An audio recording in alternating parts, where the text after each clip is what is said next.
Hello, everyone, and welcome back to the Gravity Company series.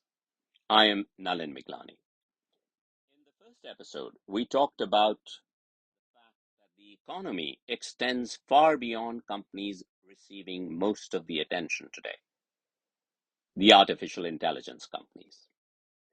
In the second episode, I introduced this idea of gravity companies closest to economic consequence, companies that manufacture products, build our infrastructure, manage risks, and essentially keep our economy, the world, functioning. Today, I want to answer a different question. If gravity companies are so important, why are they receiving such little attention? The obvious answer is artificial intelligence, the new shiny object. It has captured everyone's imagination, leaving everything else in the shade. Well, there is some truth in that, but I don't think that offers the full and complete explanation. Something deeper has happened.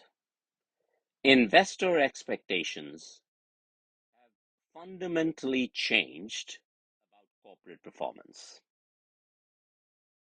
Not very long ago, a company growing revenue at 10 to 15% annually was considered exceptional. Today, investors routinely watch companies growing 10 to 15% every quarter. And these companies are not just growing rapidly, they're generating extraordinary profits. Gross margins of 50 to 70% with revenue growth rates of 10 to 15% every quarter are not unheard of. High growth, high margins, massive scalability. That combination has become incredibly powerful. Gravity companies could respond with a perfectly reasonable argument.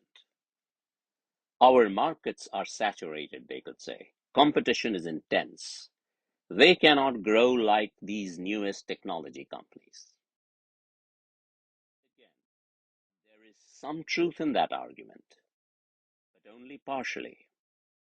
When you look closely, markets become saturated when lack of innovation stops expanding them.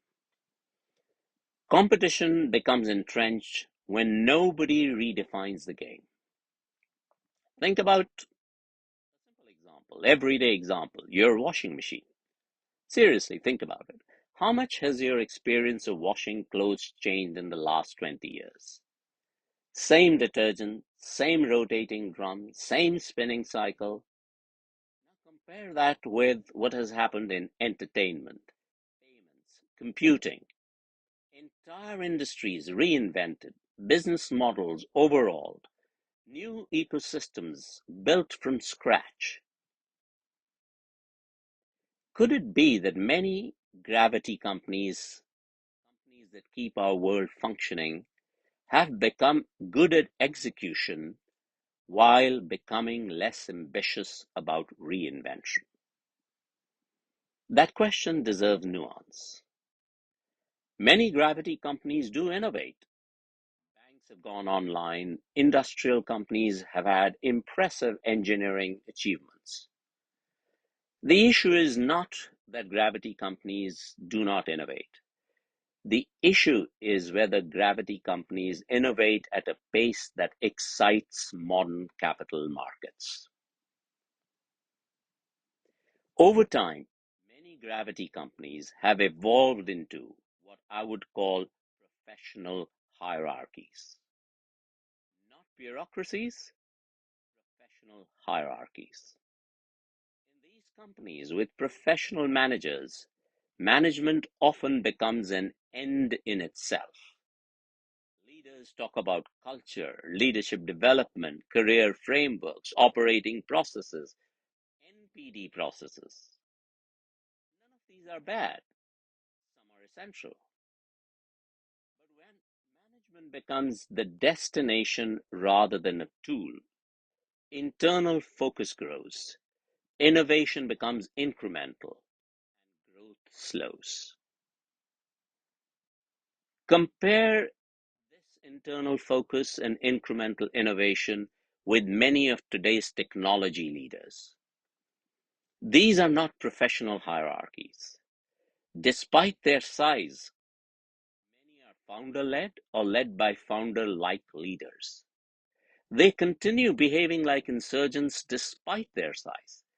They continue taking outsized risks despite their current success.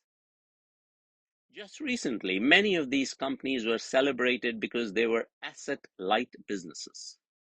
Now, some are spending hundreds of billions of dollars on physical infrastructure, data centers, power and energy generations. Whether those bets succeed or fail is almost beyond the point.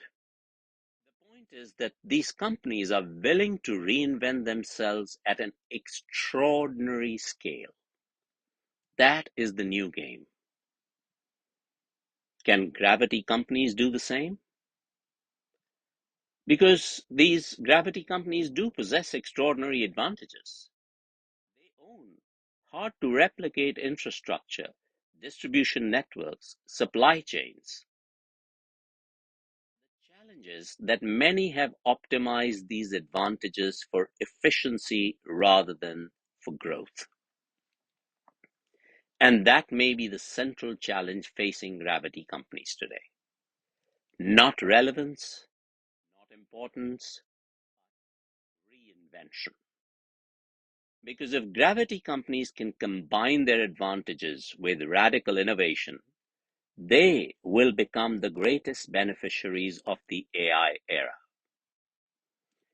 and perhaps become most of the valuable companies in the world.